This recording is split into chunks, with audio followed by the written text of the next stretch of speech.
This beautiful park is now a battleground, dividing a close-knit community. Neighbors are clashing with each other right now over what the park should be named. Now, this is in the Del Mar Mesa area. That's on the south side of the 56, across from Carmel Valley.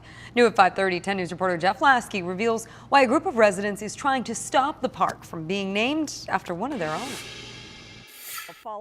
Elizabeth Rabbit can't wait for this new park to open. And I love what they've done with the native habitat, the native plants. With views all the way from Mount Woodson to the ocean, it's an incredible spot.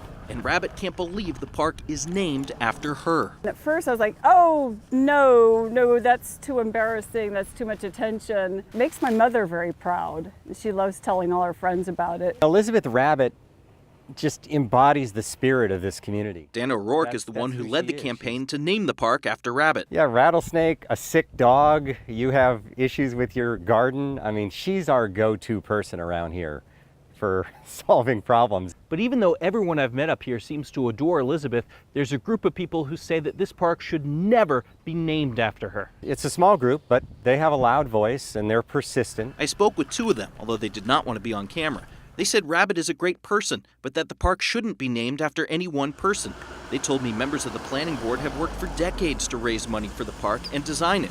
So they feel for other residents who didn't put that work in to get to name the park is disrespectful to those who did. You're talking about bruised egos here. Their egos were bruised because the city didn't present this to them. Now opponents are applying to the city to change the name away from Elizabeth Rabbit Park. So a fight that's already divided this community for months will intensify even more. In Del Mar Mesa, Jeff Lasky, 10 News. Now, there are several hoops to jump through to suggest a park name. That includes a public hearing, recommendations from the local Parks and Rec Council, and a final decision by the Parks and Rec Board. The hearing to change the name away from Elizabeth Rabbit Neighborhood Park will be in March.